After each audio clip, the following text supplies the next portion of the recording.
நான் ஒரு பிஎல்ஓ பேசுகிறேன் சார். இங்கே ஒரு டிஎம்கே வட்ட செயலாளர் வந்து எனக்கு கேவலமாக பேசுகிறாரு சார். இதுக்கு ஒரு முடிவு கட்டலைன்னா நான் எழுதி வச்சு செத்து போயிடுவேன் சார். எஸ்ஐஆர் பணி நடந்தா எங்க போலி வாக்கெல்லாம் போயிடுமோங்கிற பயத்துல திமுக ஸ்டாலினும் அவரோட கட்சியினரும் செயல்பட்டு வர்றது அம்பலமாகி இருக்கு. இறந்தவர் பெயர் போலி வாக்காளர் பெயர் நீக்கம்னு வாக்காளர் தீவிர திருத்தத்தை தேர்தல் ஆணையம் மேற்கொண்டு வருது. திமுகவும் அதன் கூட்டணி கட்சிகளும் போலி வாக்குகள் போயிடுமோங்கிற பயத்துல என்னென்னமோ காரணங்கள் சொல்லி எதிர்த்துட்டு இருக்காங்க. திமுக முதல்வர் தொகுதியான கொளத்தூர்ல போலி வாக்காளர் இருக்கிறதா வெட்ட வெளிச்சமாயிருக்கு. இப்படி ஒவ்வொரு தொகுதியிலையும் ஆயிரக்கணக்கான போலி வாக்காளர் இருக்காங்க. இதையெல்லாம் சரி செய்ய எஸ்ஐஆர் பணிகள் நடக்குது.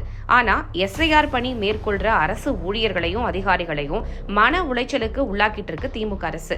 கள்ளக்குறிச்சியில திருக்கோவிலூர் கிட்ட கிராம நிர்வாக உதவியாளர் எஸ்ஐஆர் பணியில ஈடுபட்டிருக்காங்க. அவங்களுக்கு ஒர்க் பிரஷர் கொடுத்ததால பிஎல்ஓவான சாஹிதா பேகம் தன்னையே மாய்த்து கொண்டாங்க. வெளியில எதிர்ப்பது போல எதிர்த்துக்கிட்டு எஸ்ஐஆர் பணிகளை மேற்கொள்றவங்க மேல சுமையை ஏத்தி இருக்கு திமுக அரசு.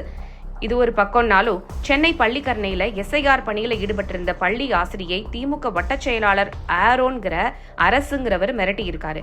இதனால மன உளைச்சலுக்கு உள்ளான ஆசிரியை தன்னை மாய்த்து கொள்ள போறேன்னு சொல்லி கதறிய ஆடியோ வெளியாகி அதிர்ச்சிக்குள்ளாகி இருக்கு. நான் ஒரு பிஎல்ஓ பேசுறேன் சார். நான் பள்ளிக்கரணையில இருக்கேன். இங்க ஒரு டிஎம்கே வட்ட செயலாளர் வந்து எனக்கு கேவலமா பேசுறாரு சார்.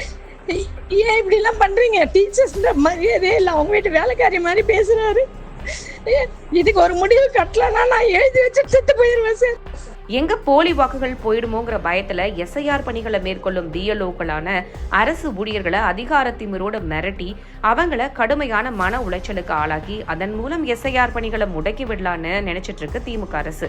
எதிர்க்கட்சி தலைவர் எடப்பாடியார் எஸ்ஐஆர் பணிகள்ல ஈடுபடும் அதிகாரிகளுக்கு சுதந்திரம் இல்ல, அவங்களுக்கு ஆளுங்கட்சியான திமுக அரசு அதிக அளவு அழுத்தம் கூடாதுன்னு சொல்லி இருந்தாரு. ஆனா இது எதையும் காதல வாங்கி கொள்ளாத திமுக அரசும் அதோட முதல்வரும் இப்படி அரசு ஊழியர்களோட உயிரோட விளையாடிட்டு இருக்காங்க.